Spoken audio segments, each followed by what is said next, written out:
அன்பார்ந்த எனதருமை யூடியூப் நேயர்களுக்கு வணக்கம். இதுவும் ஒரு முக்கியமான பதிவு தான்.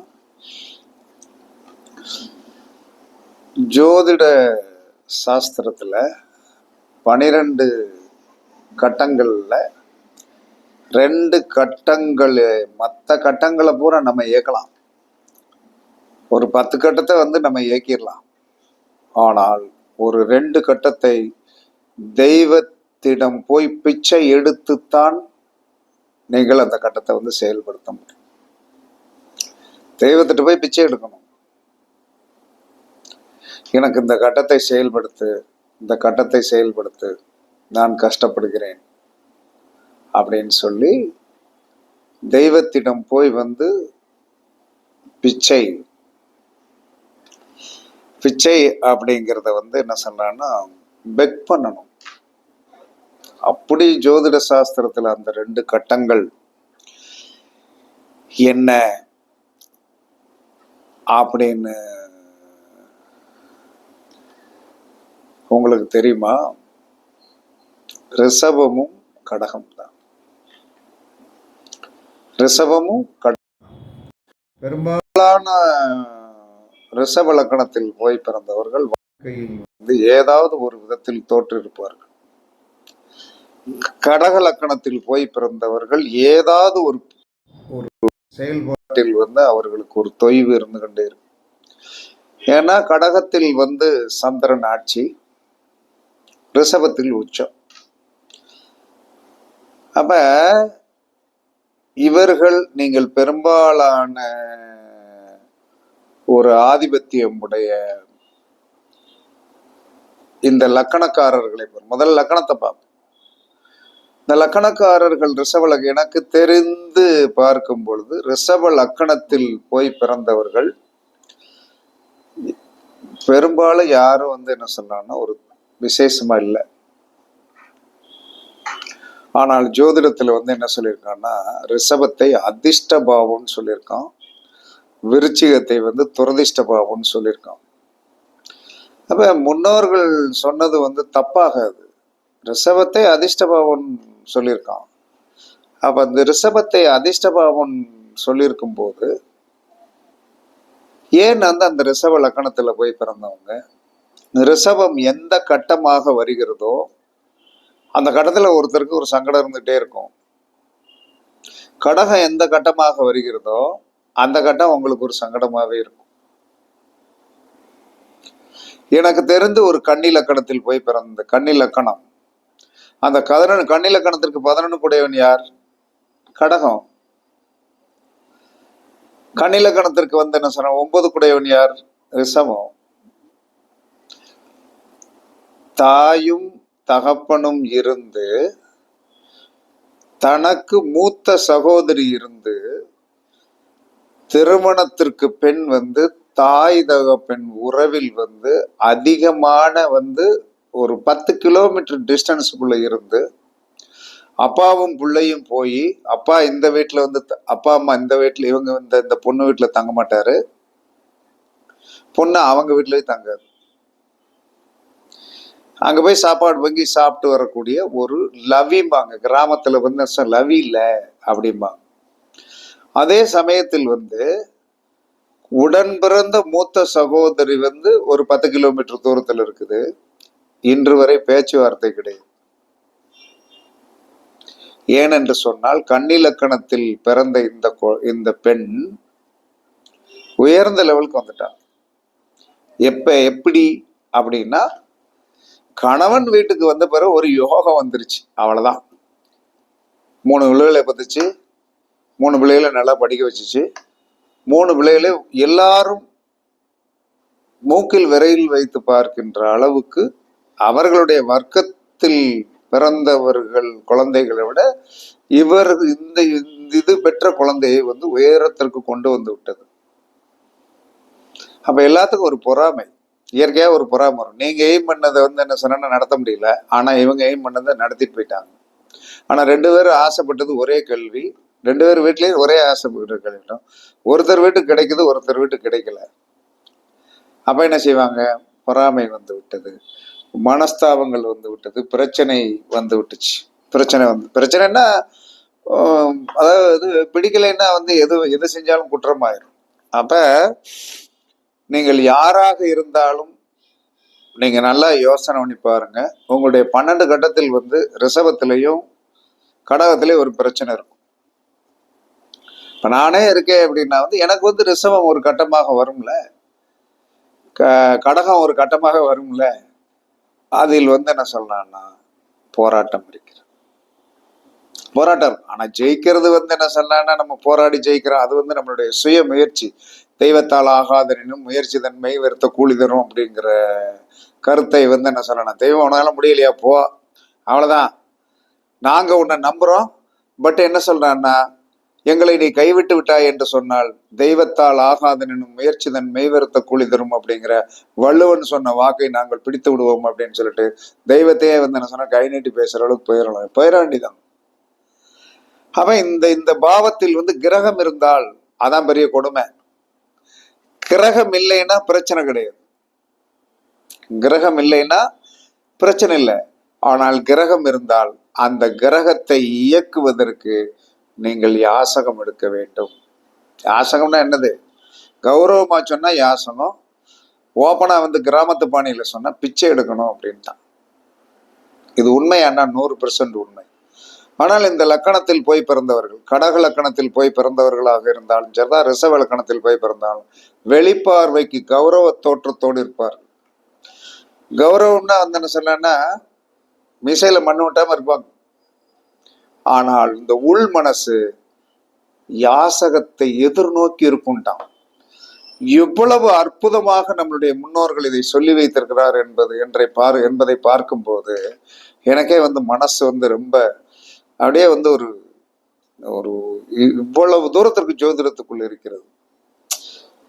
எனக்கு தெரிஞ்ச ஒரு குழந்தை வந்து என்ன சொல்றான்னா, குடும்ப சூழ்நிலையின் காரணமாக மாசம் ஒரு 15,000 ரூபாய் தான் அவங்க வீட்டுல இருந்து அனுப்ப முடியும், அது சரியா வரும்.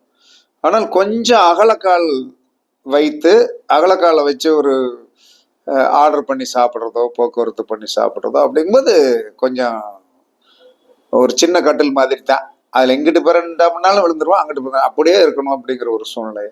ஆனால் காலத்தால் ஒரு நாள் கேட்கும்போது கூட ஒரு 5,000 ரூபாய் கொடுக்கட்டுமா, இந்த மாதிரி கொஞ்சம் அந்த லிபரலா இருந்துக்கிடுங்களேன் அப்படின்னு சொல்லும்போது ஓகே அனுப்புங்க அப்படின்னு வந்து சொல்லக்கூடிய ஒரு சூழ்நிலைக்கு தள்ளப்பட்டு விட்டது அந்த ரிஷப லக்கணம். அந்த ரிஷப லக்கணம் அப்ப இது எப்பயுமே என்ன சொல்றேன்னா கௌரவமாவே இருக்கும். இந்த ரிஷப லக்கணம் கௌரவமாவே இருக்கும், கடக லக்கணம் கௌரவமாவே இருக்கும். ஆனால் அதற்கு இறைவன் கொடுத்த தண்டனை யாசகத்தை எதிர்பார்க்கக்கூடிய ஒரு தன்மையை கொடுத்திருக்கிறான் என்பது எனக்கு ரொம்ப நாளா தெரியும். இன்றைக்கு இதை வந்து நாம் இந்த விஷயத்தை சொல்லுவோம். ஆனா இதற்கு அற்புதமான தீர்வு இருக்கிறது. யாரும் பயப்பட வேண்டாம். என்ன இப்படியே பேசிட்டு போறாருன்னு எப்பயுமே 2 நிமிஷத்துல முடிச்சதெல்லாம் வந்து என்ன சொன்னா வந்து நல்லா இருக்காது. அப்ப அதுக்கு ஒரு கதை சொல்லணும். அதுல 4 பேர் நம்மகிட்ட ஜாதகம் பார்த்தவங்களை பத்தி நமக்கு தெரியணும். எனக்கு தெரிஞ்சு ஒருத்தர் ரிஷப லக்கணத்துல இருக்கிறாங்க. இன்னைக்கு வரைக்கும் வந்து என்ன சொன்னான்னா அந்த லக்கணத்தை திருத்தவே முடியவில்லை. பெற்ற தாய் கண்ணீர் வடிக்கிறாள், திருந்த மாட்டேங்கிறான் ஐயா 2 தடவை ஜெயிலுக்கு போயிட்டு வந்துட்டான்.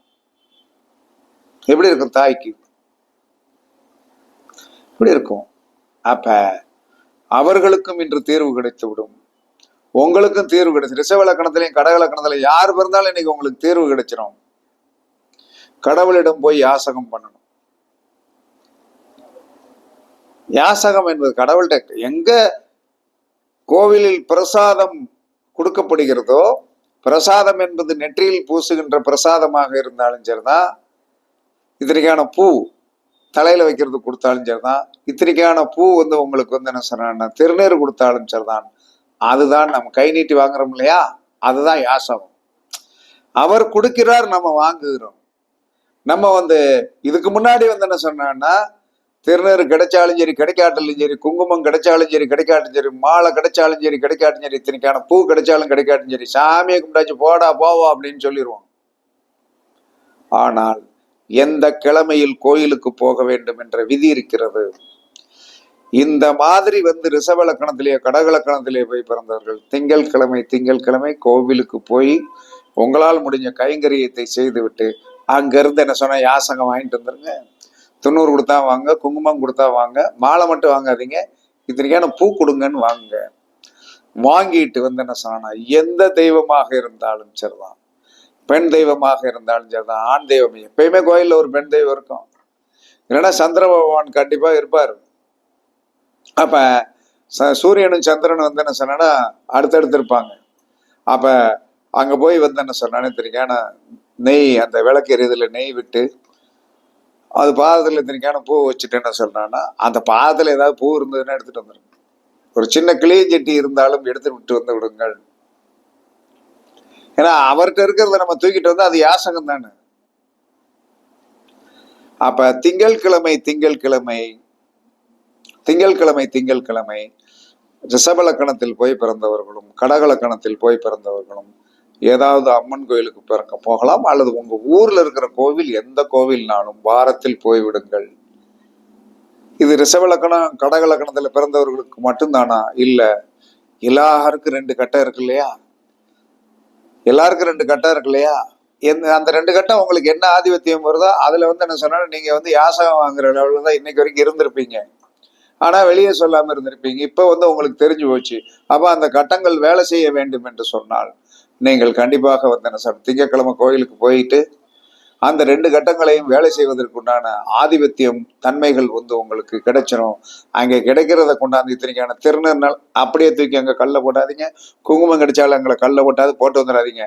அப்படியே ஒரு பேப்பர் எடுத்து என்ன சொன்னா அதை மடிச்சு வீட்டுக்கு கொண்டு வந்து உங்களுடைய திருநீறு கொப்பரையிலேயோ அல்லது உங்களுடைய குங்கும கொப்பரையிலேயோ வச்சு நீங்கள் அனுதினமும் நெற்றியில் பூசிக்கொண்டீர்கள் என்று சொன்னால்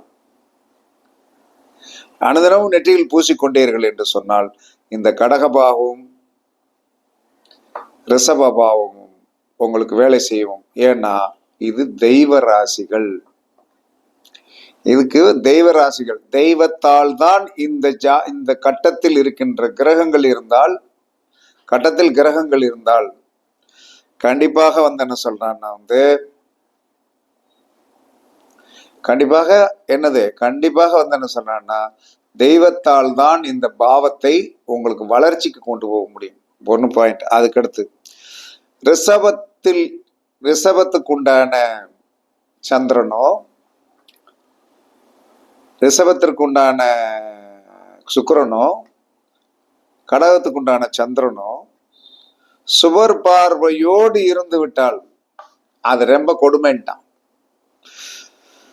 சுவர் வீட்டில் இருந்தாலும் சுக்கிரனோ சந்திரனோ சுவர் வீட்டில் இருந்தாலும் சுவர் பார்வையில் இருந்தாலும் இவர்களுடைய நிலை என்ன சொல்லலாம்னா திங்கட்கிழமை கோவிலில் போய் என்ன சொல்லலாம் இறைவனிடம் யாசகம் பெற வேண்டும் என்று சாஸ்திரம் சொல்லுகிறது. யாசகம் யார்கிட்ட கேட்கிறோம்? கடவுள்கிட்ட தானே போய் கேட்கிறோம். அதனால இது இது ஒரு கேவலமான விஷயமெல்லாம் கிடையாது. இது இன்னைக்கெல்லாம் எனக்கு சந்தோஷம். காரணம் என்ன சொல்றேன்னா எல்லா மக்களுக்கும் தெரியறாப்புல ஒரு விஷயம் சொல்றோம், ஆனா தெரியாத விஷயத்த சொல்றோம். அப்ப அதுவே என்ன சொல்றான்னா வாழ்க்கைக்கு நிறைய பேர் ரிஷப லக்கணத்துல போய் பிறந்தவங்களுக்கு கடகலக்கணத்துல போய் பிறந்தவர்களுக்கும் திங்கட்கிழமை என்ன சொல்றான்னா கோவிலுக்கு போய் நல்லா இறைவனுக்கு என்ன சொல்றான்னா நல்லா ஒரு சின்ன மாலை வாங்கிட்டு போங்க, விளக்கு போடுறதுக்கு தீபம் போடுங்க, பன்னீர் பாட்டில் வாங்கிட்டு போடுங்க, எல்லாத்தையும் கொடுத்துட்டு 2 கையும் ஏந்திருங்க. என்ன பிரசாதம் கொடுப்பாங்க. அங்க யாராவது கோயில்ல என்ன சொல்றான்னா ஏதாவது என்ன சொல்றான்னா சின்ன சின்ன தழுகைகள் கொடுப்பாங்க. அந்த காலத்துல அந்த கோயில்ல கொடுக்கப்படுகின்ற உணவுக்கு தழுகை என்று சொல்லுவார்கள். அது எல்லா நாளும் கிடைக்காது. அப்படி கிடைத்தால் அதை விரும்பி வாங்கி உண்ணுங்கள். கண்டிப்பாக உங்களுடைய கர்மா குறைந்து டாம்பிகமாக இருக்கின்ற இந்த லக்கணங்கள் ராசிகள் கண்டிப்பாக கை நீட்டி வாங்கி அதை நெற்றியில் பூசும் போதும், பெண்களாக இருந்தால் தாலியில் அந்த குங்குமத்தை தடவும் போதும் ஆண்களாக இருந்தால் நெற்றியில் இருந்த திருநீர் பூசும் போதும் குங்குமத்தை பூசும் போதும் உங்களுடைய கர்மாக்கள் இறைவனால் கழிக்கப்பட்டு இந்த லக்கணங்களில் பிறந்தவர்கள் பெரிய லெவலுக்கு வருவீர்கள், கோடீஸ்வரர் ஆவீர்கள். எனக்கு ரிஷபத்துல ஒரு கிரகம் உண்டு, அதனாலதான் இதை ரொம்ப வெளிப்படையா சொல்றேன். நான் ஆன்மீகத்திற்கு கரெக்டாக வந்த பிறகுதான் நான் என்ன சொன்ன பெரிய யோகத்திற்கு வந்தேன். ரெண்டாவது என்ன சொன்னா, ரிஷபத்துக்குண்டான அந்த சந்திரனும் ரிஷபத்திற்குண்டான சுக்கிரனும் கடகத்துக்குண்டான சந்திரனையும் குரு பாத்துறார். அப்ப என்ன சொல்றான்னா அந்த பார்வைகள் பட்டாலே என்ன சொன்னா, நீங்கள் திங்கட்கிழமை போய் யாசகம் வாங்கணும். கண்டிப்பாக பெரிய கோடீஸ்வரனுடைய ஜாதகத்தில் ரிஷபத்திலும் கடகத்திலும் கிரகம் இருக்கும், கண்டிப்பாக இருக்கும். அவர்கள் கண்டிப்பாக முறையாக இந்த மாதிரி அறிந்தோ அறியாமலோ பௌர்ணமி கிரிவலங்களோ அல்லது திங்கட்கிழமை கோவிலுக்கு சென்றிருந்தாலோ அவர்கள் கொண்டு கோடீஸ்வர யோகத்தை அடைஞ்சிருப்பார்கள். கண்டிப்பாக இதெல்லாம் எனக்கு வேலை செஞ்சிருச்சு, வேலை கண்டிப்பாக செஞ்சிச்சு. ஆனால் இது ஒரு அற்புதமான இந்த 2 கட்ட லக்கணத்துல பிறந்தவர்களுக்கும் இந்த 2 கட்டத்தில் கிரகம் இருப்பவர்களுக்கும் இந்த 2 கட்டத்தை வேலை செய்வதற்கும் இறைவனால் தான் முடியும். அதனால் தான் இது தெய்வ ராசிகள் என்று சொல்கிறார்கள்.